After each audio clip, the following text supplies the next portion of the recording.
Halo filmers, apa kabar? Semoga kalian sehat selalu dan selalu diberi keberkahan ya.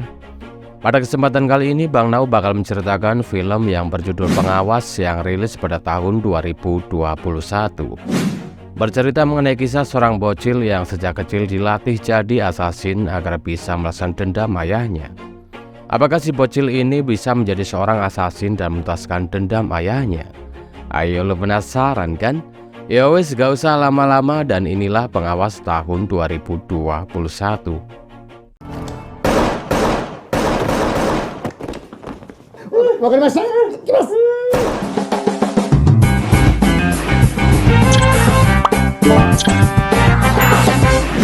Gak bisa bahasa Inggris.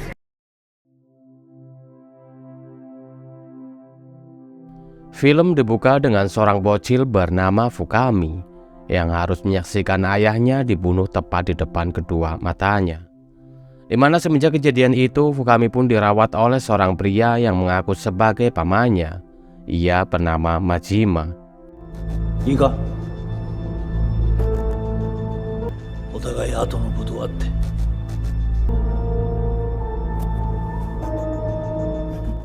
Bertahun-tahun berlalu, kita pun diperkenalkan dengan putri Majima yang bernama Xiaowei, yang kini bersekolah di salah satu SMA di kota itu.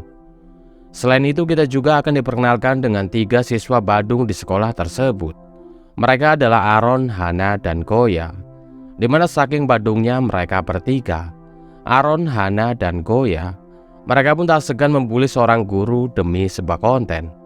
Selain itu, mereka juga kerap membuli seorang tukang pel di sekolah yang sejauh ini belum diketahui namanya. Beruntung saat itu si tukang pel diselamatkan oleh Guwang yang merupakan teman baik Xiaowei.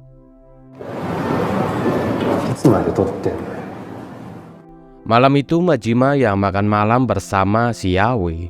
Ia pun mengutarakan niatnya yang akan memuliakan putrinya itu di Amerika. Karena semenjak kematian ibu Xiaowei beberapa tahun yang lalu, membuat Majima ingin mendidik putrinya menjadi wanita yang mandiri tanpa harus bergantung dengan siapapun. Sementara itu, di tempat lain, terlihat seorang pria yang sedang berlari ketakutan. Di mana saat pria itu berhenti, ia pun langsung ditodong menggunakan sebuah pistol oleh seorang assassin yang sejauh ini belum diketahui siapa namanya. Namun yang jelas si assassin pun langsung menghabisi pria itu setelah ia mengambil barang yang ia incar. Si assassin pun kemudian pergi menemui bosnya, yang ternyata adalah Majima. Di sini terungkaplah sebuah fakta, jika ternyata assassin itu adalah Fukami yang telah tumbuh dewasa dan menjadi seorang assassin pembunuh bagi kelompok gangster Jiugu yang dipimpin oleh Majima.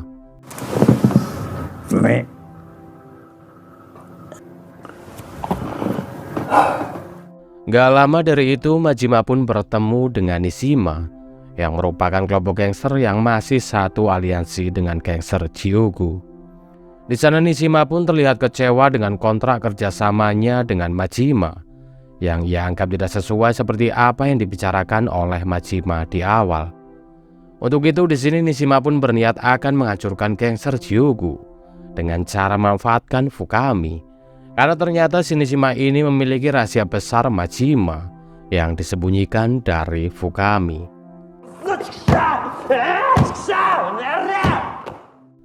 Di keesokan harinya, Fukami pun kembali dibully oleh kelompok Aaron yang ingin kembali membuat konten. Walaupun di sini Fukami sebenarnya geram dengan kelakuan kelompok Aaron, namun ia pun tetap bersabar demi menutupi identitasnya sebagai seorang assassin.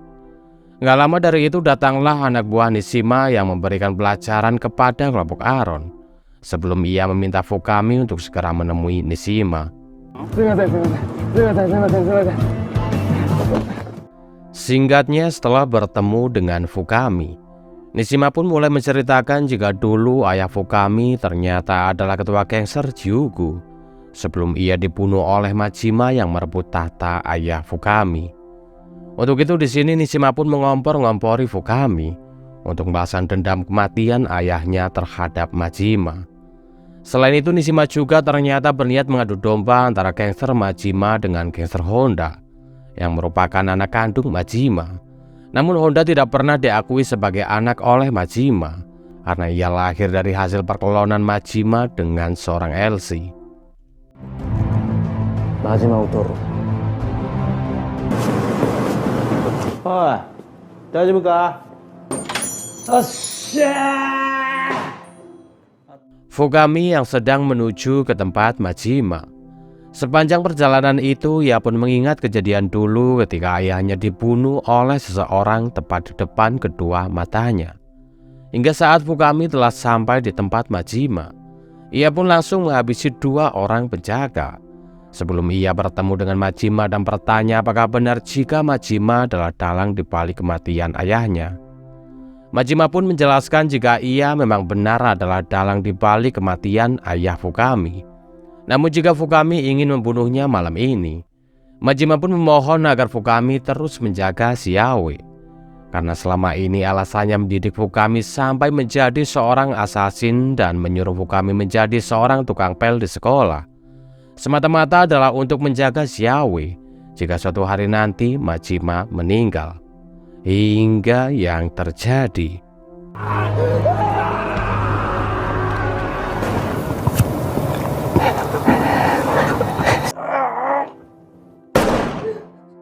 Setelah kematian Majima, Nishima pun meminta pengacara Majima untuk memberikan hak perusahaan gangster Jiugu kepada dirinya. Namun si pengacara mengatakan jika ia tidak bisa melakukan hal itu tanpa adanya kesepakatan dari 2 anak Majima, yaitu Xiaowe dan Honda. Untuk itu di sini anak buah Nishima pun langsung menangkap Honda dan membawanya ke markas. Namun alih-alih berhasil mendapatkan hak perusahaan gangster Jiugu, di sini kelompok gangster Nishima malah dibantai oleh Honda.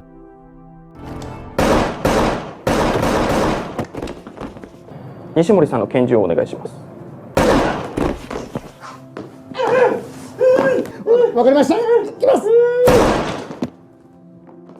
Kemudian Honda pun berencana akan membunuh Fukami serta menangkap Xiaowe agar ia bisa menjadi ketua baru dari gangster Jiugu. Di mana guna melancarkan rencananya itu, Honda pun meminta beberapa pembunuh bayaran untuk memuluskan rencananya itu. Di antaranya ada seorang sniper yang menyamar menjadi seorang kakek pemulung, 2 bersaudara Komar dan Jamal, 2 gadis pembunuh bayaran yang menyamar sebagai anak sekolah. Ada juga 2 pembunuh bayaran Riko dan Ricky. Dan yang terakhir ada si Doni, yang merupakan seorang pembunuh bayaran yang memiliki penampilan sangat culun, namun ia sangat mematikan. Konnichiwa. Nani omae? Selain itu, Honda juga meminta anak buah andalannya yang bernama John guna benar-benar melancarkan rencananya itu. Di mana setelah Doni berhasil membunuh beberapa siswa di sekolah itu, di sini ia pun bertemu dengan Fukami yang ternyata berhasil membunuhnya dengan sangat mudah.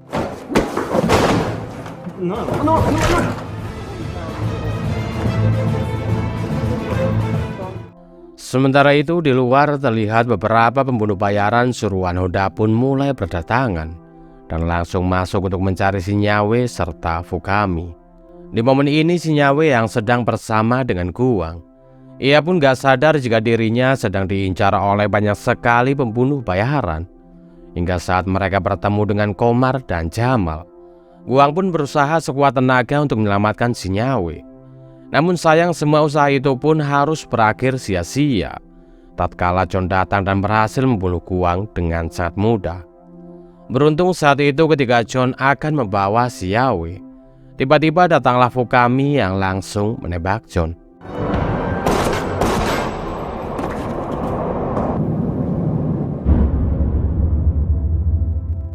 Fukami pun kemudian mengajak Xiaowe untuk segera pergi dari tempat itu. Namun sayang saat mereka hampir sedikit lagi bisa keluar dari tempat tersebut, hingga yang terjadi.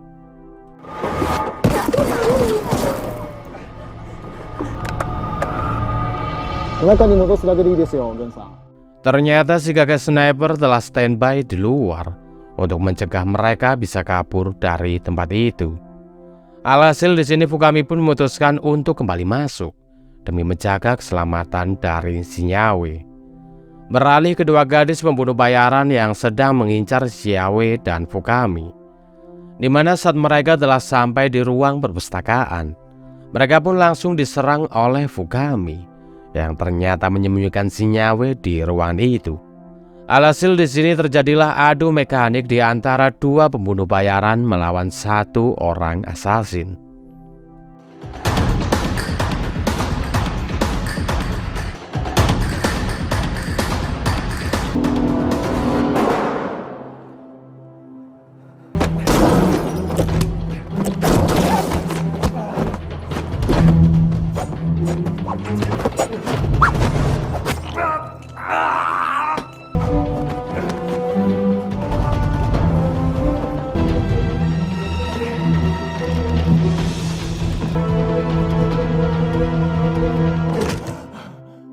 Sementara itu di sisi lain ternyata si John sendiri masih hidup.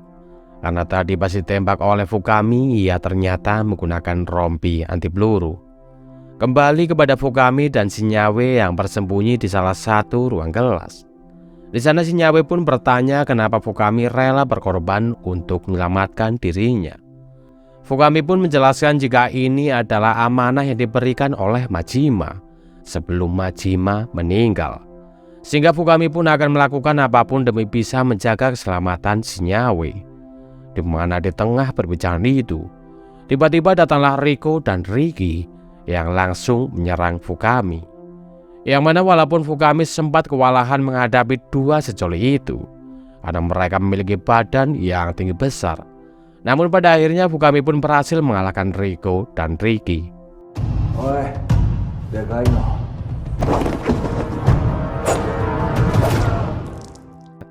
Setelah itu mereka pun bergegas untuk segera pergi dari tempat tersebut. Namun sayang di tengah perjalanan mereka kembali dihadang oleh John yang sudah sangat gergetan ingin membunuh Fukami. Alhasil di sini terjadilah adu mekanik yang sangat sengit antara John dengan Fukami.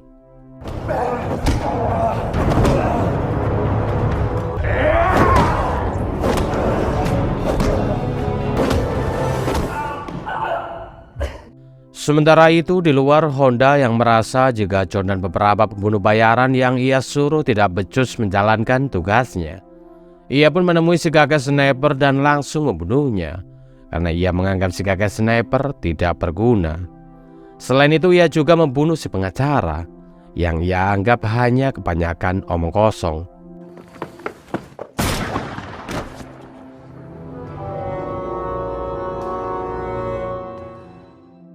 Kembali kepada John dan Fukami yang masih bertarung, di mana saat John hampir sedikit lagi bisa mengalahkan Fukami, tiba-tiba datanglah Honda yang langsung membunuh John karena ia menganggap jika John sudah tidak ia butuhkan lagi.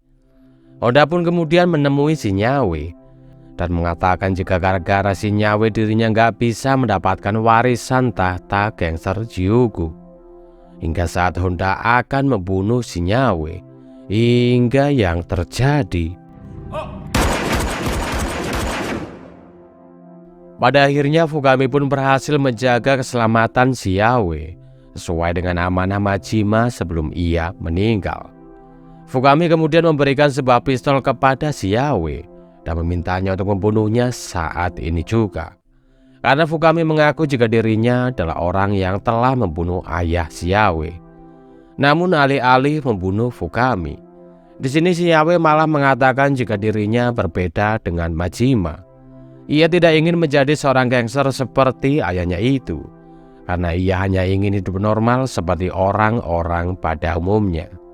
Atas hal itu di sini Xiaowei pun maafkan Fukami dan memintanya untuk selalu berada di sisinya dan memulai kehidupan yang baru bersama.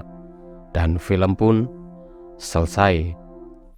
Itulah seluruh alur cerita film Pengawas tahun 2021. Bagaimana filmnya menurut kalian? Silahkan tuliskan pendapat kalian mengenai film ini di kolom komentar ya guys. Ya udah, saya Bang Nau undur pamit. Assalamualaikum warahmatullahi wabarakatuh. Dan sampai jumpa di video berikutnya. Bye bye.